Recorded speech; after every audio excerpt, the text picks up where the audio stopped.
Namaskar. The topic of discussion today is on origin of ocean basins. Oceanography is the scientific study of seas and oceans.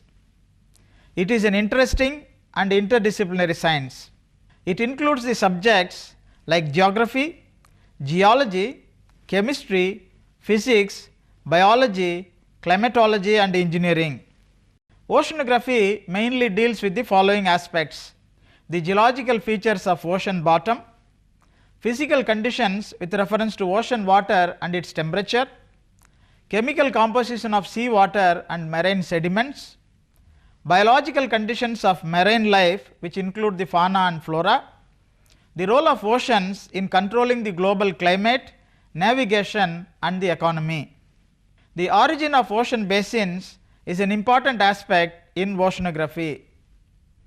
Oceanography is also further divided into geological oceanography, physical oceanography, chemical oceanography and biological oceanography. The geological oceanography deals with several aspects of seas and oceans. The essential aspects are origin of water and air on the earth, theory of continental drift and crustal blocks, theory of plate tectonics and continuing dynamics of ocean basins, the spreading of sea floor, the distribution of ocean basins and coastal geomorphology. The geological oceanographic studies also deal with the following aspects: morphology of ocean bottom and relief, marine sediments and deposits, coral reefs and beach processes, coastal disasters and management, air-sea interactions, and the study of marine sediments, submarine canyons, underwater topography and corals. At present, Earth has about 1.3 billion cubic kilometer of water. This amount is present mostly in the form of seas and oceans. Because of this, the Earth is called as a blue planet. Three important spheres make the planet Earth as a unique member of the solar system. They are the atmosphere, hydrosphere and the lithosphere. Their combined role lies in the sphere of all living systems on Earth. First of all, it is necessary to understand the origin of land, air and water on the Earth. The origin of water and air on Earth is almost related to each other. The reason for the occurrence of such a huge mass of water on the globe is still a myth and reality. The reason goes back to the origin of Earth itself. The exact mode of origin is not precisely known even today. Scientists assume both primary and secondary sources would have given rise to both air and water on the Earth. Two possible sources as internal source or external source have been proposed so far. Some of them are attributed towards the theories of origin of Earth itself.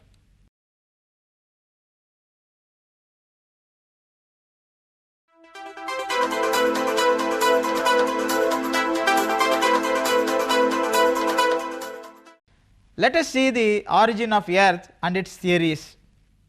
Many theories have been proposed so far. The planetesimal hypothesis of 1749 proposed by T.C. Chamberlain on the origin of Earth was probably the first idea about the birth of the Earth. Later in 1755, Immanuel Kant has proposed the ancestral nebula theory. Nebula containing cloud of gas and dust leading to the generation of planets from the sun was the theory proposed by Immanuel Kant.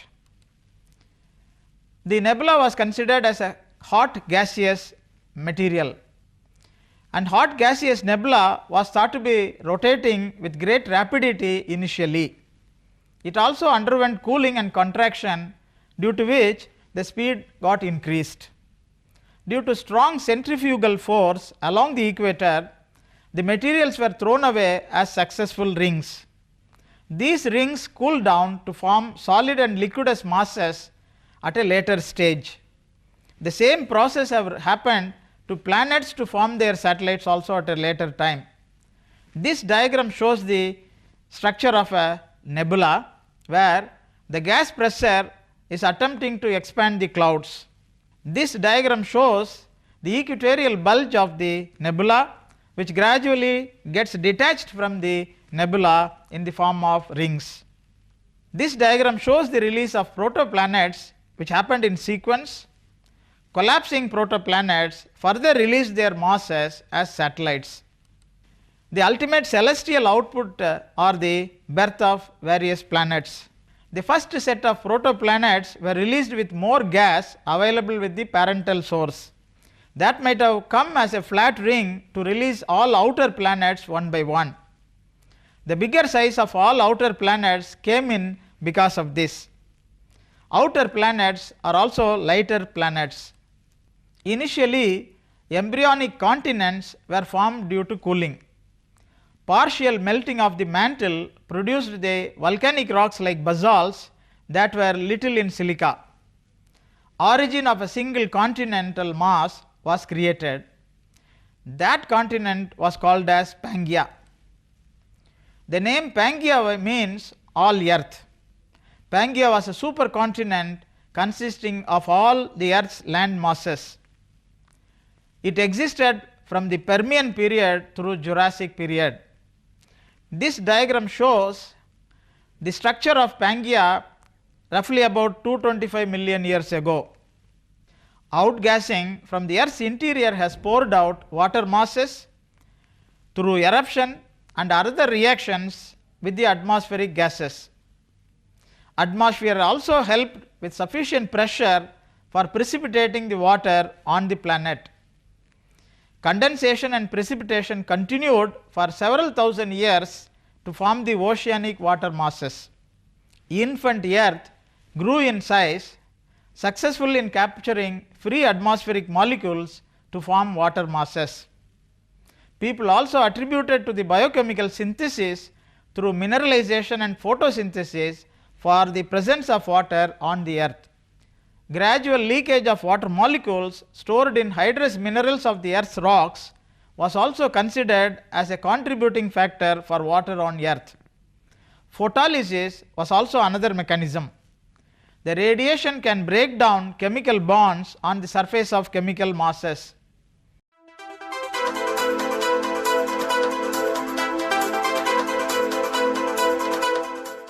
The next category belongs to the internal sources.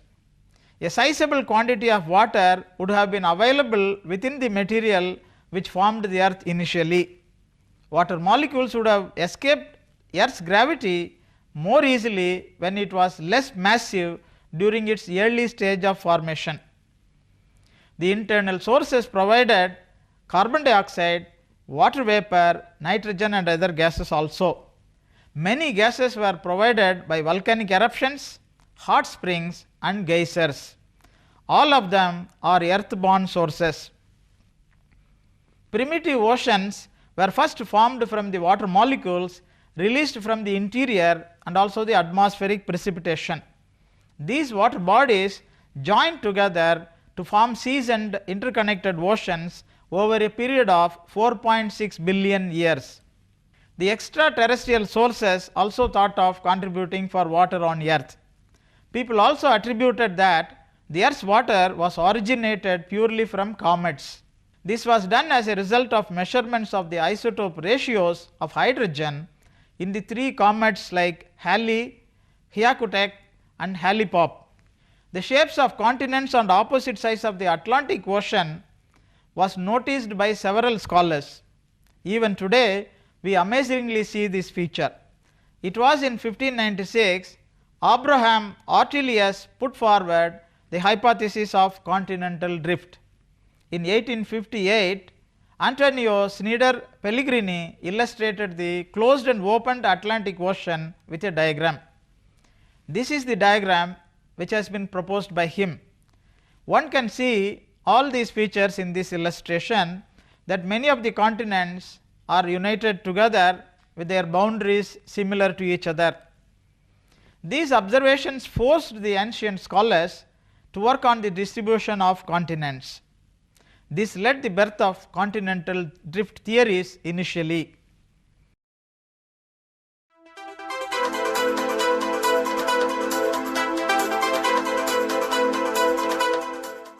Let us see the Alford-Wagness hypothesis. According to this concept, about 200 to 300 million years ago, all continents were attached together as a single landmass. That single landmass was called as the supercontinent as Pangaea. Thermal expansion and volcanic activities broke the Pangaea into new continents. These new continents drifted away from each other due to further expansion of rip zones. Wagness was the first to use the term continental drift. There are several evidences available on Earth to support the theory of continental drift. Similar fossil patterns across many adjacent countries is one among them. The Mesosaurus skeleton, freshwater reptile found in Brazil and South Africa, is another evidence. Land reptiles like Lystrosaurus, fossils from the rocks of same age from locations of South America, Africa and Antarctica are another evidences. Several living animals are being found on different continents even today. The widespread distribution of permocarboniferous sediments in South America, Africa, Madagascar, Arabia, India, Antarctica and Australia is another evidence. The oriented glacial striations and deposits called as stellites in the Gondwana land was another evidence. Similar coal deposits existing in the eastern United States and Siberia is one more evidence to support the theory of continental drift. Rocks of different ages show a variable magnetic field directions. Magnetic north and south reverse through time, which have been seen in different rock types. Initially it was considered as polar wandering, and later it was attributed to paleomagnetism, and finally it has led to the theory of plate tectonics. People mistook the paleomagnetism with reference to polar wandering. The study of paleomagnetism came after these studies. This has provided the geophysical evidences to support the movement of lithospheric plates. The word plate here technically refers to the rock mass which is available on the crust. Early in 1953, scholars have introduced the theory of plate tectonics. Jack Oliver, a geophysicist, provided many seismological evidences for these findings. Continental crust, oceanic crust and lithospheric plates were identified as unique features after this. Scientists believe that below the lithosphere there is a relatively narrow mobile zone in the mantle called as asthenosphere. This zone is composed of hot semi-solid material which can soften and flow after being subjected to high temperature and pressure over a geological time. This rigid lithosphere is thought to float or move on the slowly flowing asthenosphere. This diagram shows the position of asthenosphere in the interior of Earth. It illustrates the location of asthenosphere approximately 100 kilometers below the surface and 60 kilometers below the continental and oceanic crust. Lithosphere is broken up into 7 to 8 major tectonic plates and several minor plates. These plates are viscoelastic solid rock bodies. A tectonic plate is a massive irregularly shaped slab of solid rock. The plate size can vary greatly from a few hundred to thousands of kilometers across. The Pacific and Antarctic plates are among the largest plates. Plate thickness also varies greatly, ranging from less than 15 kilometers for young oceanic lithosphere to about 200 kilometers or more for ancient continental lithosphere. Plates ride on the asthenosphere.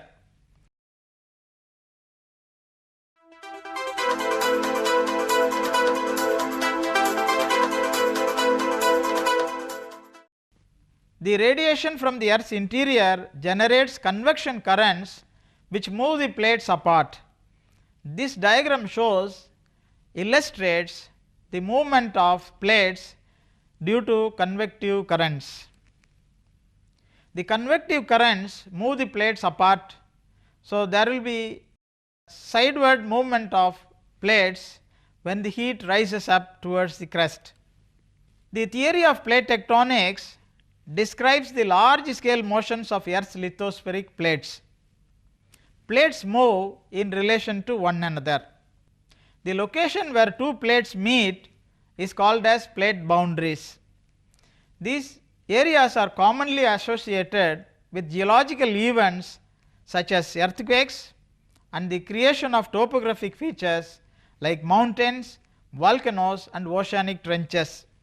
Plate boundaries are the home of the majority of the world's active volcanoes, with the Pacific plate's ring of fire. Plate movements happened along three types of plate boundaries called as convergent boundaries, divergent boundaries and conservative transform boundaries.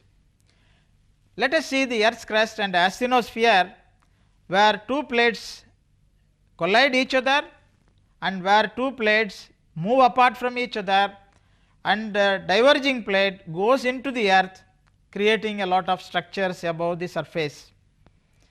At one particular area you can see two plates are colliding each other at the continental crest, forming the fold mountains.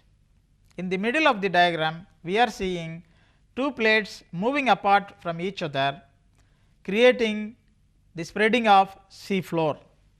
In the right hand side of this diagram we are seeing a diverging plate which is going inside the crust, creating a rift along the boundary, wherein the zone goes into the interior called subduction zone. So, three types of impacts can be expected during this process. The fold mountains are raised up, sea floor gets spread up and the oceanic zone goes in as subduction zone.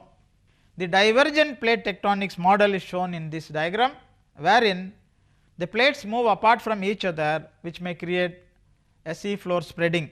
The convergent plate tectonics model is shown in this diagram, wherein the plates move towards each other, therein mountain building processes, orogenic activities happen. This diagram illustrates how the plates move from one point to the other. Lateral relative movement of plates varies. It may range from 0 to 100 millimeter per year. Tectonic plates are thick over continental crust and thin over oceanic crust. Plates move because of the Earth's lithosphere has a higher strength and lower density than the underlying asthenosphere. Plate tectonics is a kinematic phenomena.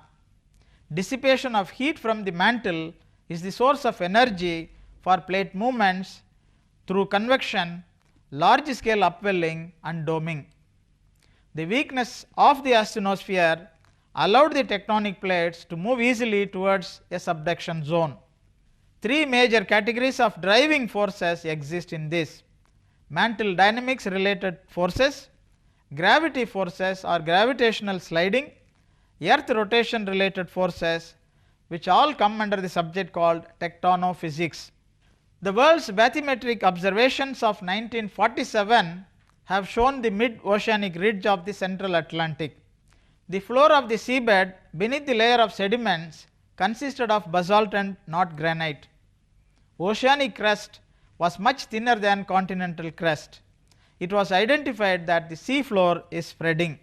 In 1950, detailed underwater explorations with geophysical instruments provided magnetic stripping along the mid-oceanic ridges. The sea floor spreading hypothesis was proposed in the year 1966. This diagram illustrates the direction of sea floor spreading at different stages. Pangaea started to break up into two smaller supercontinents called Laurasia and Gondwana land during the late Triassic. By the end of the Cretaceous period, the continents were separating into land masses that look like our modern day continents. It formed the continents Gondwana land and Laurasia, which got separated by the Tethys Sea.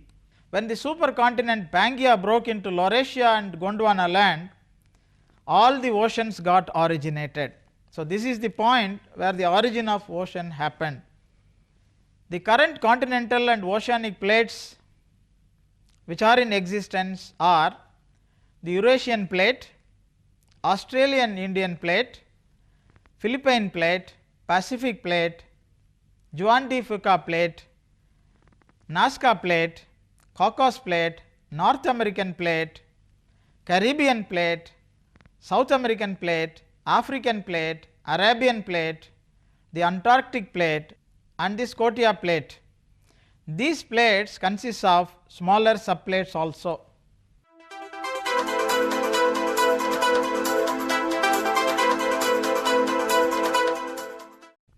Let us see the distribution of ocean basins. Continents naturally divided the world's ocean basins. Continents and ocean basins are the fundamental relief features of the globe. They are considered to be the relief features of first order. Today, about 70.8% of the total surface of the globe is represented by oceans and 29.2% is represented by continents. Let us see the distribution of oceans in the two hemispheres. In the northern hemisphere we have a different situation, and in the southern hemisphere we have got a different situation. We have overwhelming dominance of land areas in the northern hemisphere. More than 75% of the total land area is situated north of the equator. Hence, the northern hemisphere is called as land hemisphere.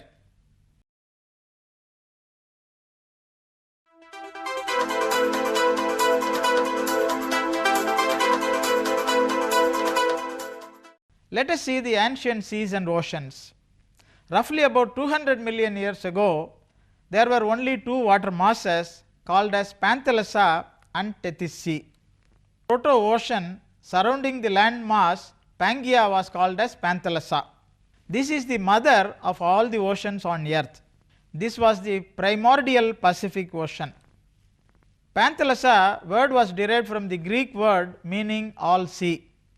It was existing during the late Paleozoic and the early Mesozoic period. It included the Pacific Ocean to the west and north and the Tethys Sea or ocean to the southeast. It became the Pacific Ocean following the closing of the Tethys Basin and the breakup of Pangaea, which created the Atlantic, Arctic and the Indian Ocean basins. This diagram illustrates the breakup of Pangaea into Gondwana land and also Laurasia roughly about 200 million years ago.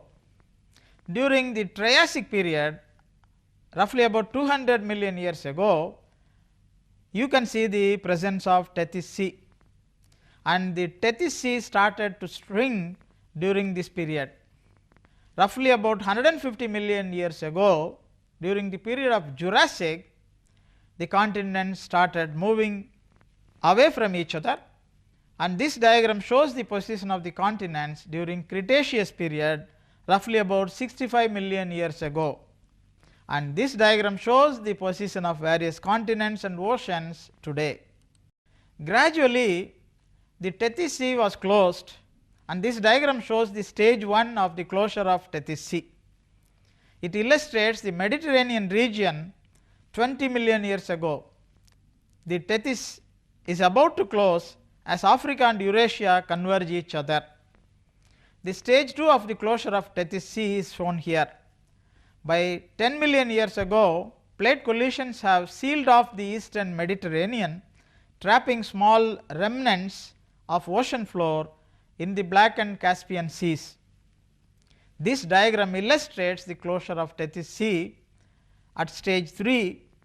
By 6 million years ago, Spain and Africa collide, raising a mountain barrier and sealing off the western end of the Mediterranean.